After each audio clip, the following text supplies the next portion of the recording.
আসসালামু আলাইকুম। নতুন আবার একটা ভিডিও নিয়ে হাজির হলাম আপনাদের সাথে। আপনারা ভিডিও কে কোন জায়গা থেকে দেখছেন অবশ্যই কমেন্টস করে আমাকে জানাবেন।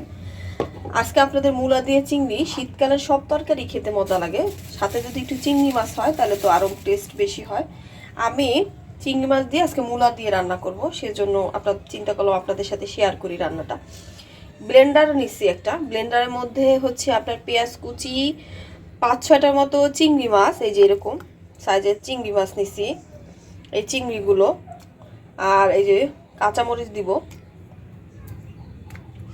কাঁচামরিচ, একটু সামান্য জিরা গুঁড়া দিব, জিরার 1 চামচের মতো জিরা বাটা দিব, বা জিরার গুঁড়া যেটা আপনারা ব্যবহার করেন সেটাই। যে এগুলো দিয়ে আমি ভালোভাবে এটা ব্লেন্ড করব। এই যে আমি এগুলো সব ব্লেন্ড করে নিয়েছি।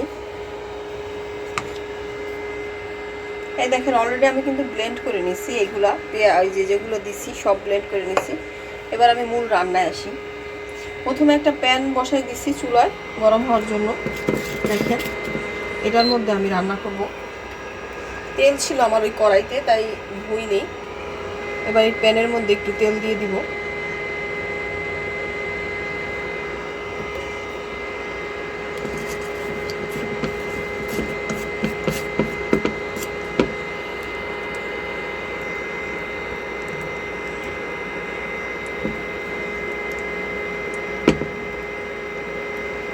এবার যে হবে এটা একটু গরম হওয়ার মধ্যে আমি কি করব, এই যে ব্লেন্ড করে রাখছি এগুলো ঢেলে দিব, চিংড়ি মাছ সব কিছু ঢেলে দিব।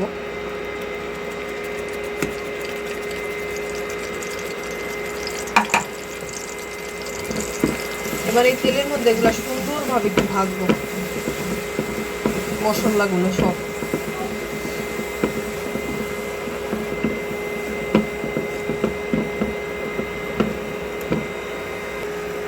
এবার আমি এই মশলাগুলো বা চিংড়ি মাছ যা ছিল ব্লেন্ডারে ব্লেন্ড করছি এগুলো ভালোভাবে একটু কষাবো মশলা।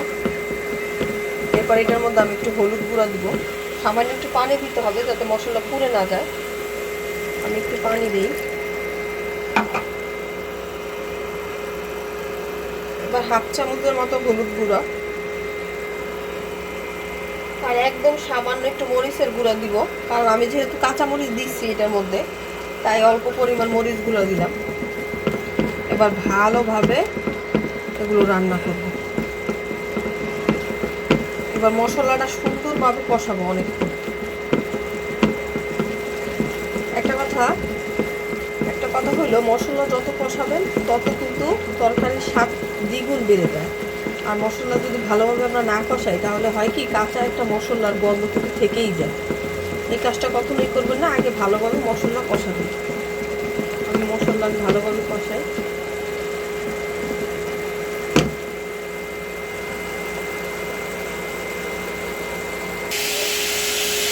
দেখেন অলরেডি কিন্তু আমার মশলা কষানো হয়ে গেছে। মশলা কষানো হলে কিন্তু এইভাবে তেল উপরে উঠে আসে মশলার উপরে করবেন। এরপর যে কাজটা করবো, এবার এই মূলাগুলো ঢেলে দেব। শীতকালে এই তরকারিগুলো খেতে কিন্তু খুব মজা লাগে, মানে খেতে খুব মজা হয়, যা কিছু দিয়ে রান্না করেন না কেন।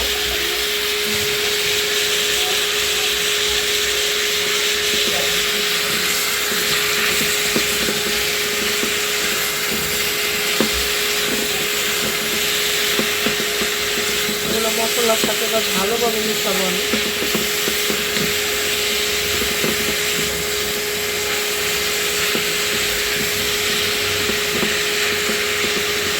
যাতে সব সবজির গায়ে আমার মশলাগুলো সুন্দরভাবে লাগে।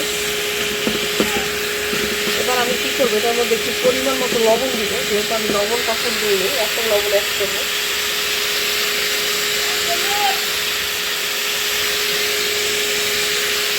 তাই দেখেন এখন আমি লবণ দিচ্ছি, পরিমাণ মতো লবণ।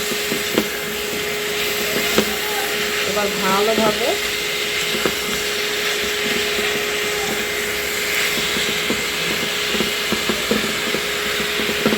এবার আমি একটু মশলা দিয়ে এই মূলাটাকে একটু কষাবো। বিরিয়ানি পানি দিব না, আগে মশলা দিয়ে মূলাগুলো কষাবো। যেহেতু শাকসবজি দিয়ে এমনিতেই পানি বের হয়, তাই আমি এখন এক্সট্রা কোনো পানি দিব না, আগে আমি কিছুক্ষণ কষাবো। সবজিটা দেখে আমার সবজিটা কত সুন্দর হইতেছে।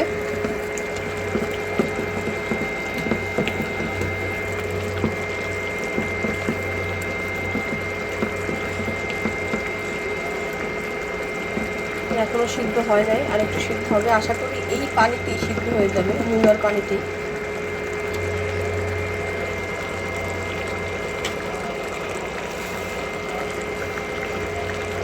একটু ঢেকে দেই। দেখেন আমার তরকারি দিয়ে কি পরিমাণ পানি বের হয়েছে। আশা করি এই পানিতেই আমার এই চিংড়ি মাছের মূলা তরকারি সিদ্ধ হয়ে যাবে। যতক্ষণ না পর্যন্ত আমার এই সবজিটা পুরোপুরি না হচ্ছে ততক্ষণ পর্যন্ত আমার ভিডিওর সাথে থাকবেন। আর কে কোন জায়গা থেকে আমার ভিডিও দেখছেন প্লিজ কমেন্টস করে জানান আমাকে। আর বেশি বেশি শেয়ার দিবেন, আপনাদের কাছে অনুরোধ, সবসময় বলি একটু বেশি বেশি শেয়ার দিবেন আপুরা ভাইয়েরা। তো আমার তরকারি যতক্ষণ না হচ্ছে ততক্ষণ পর্যন্ত আমার রান্নার সাথে থাকে, ঢেকে দেই। দেখেন অলরেডি কিন্তু আমার সবজি হয়ে গেছে, লাউ মূলার সবজি হয়ে গেছে। এখন এই পর্যায়ে এসে আমি একটু ধনে পাতা কুচি দিয়ে দিব। ধনে পাতা কুচি দিলে দেখতে এবং খেতে খুবই টেস্ট। এবার আমি এটা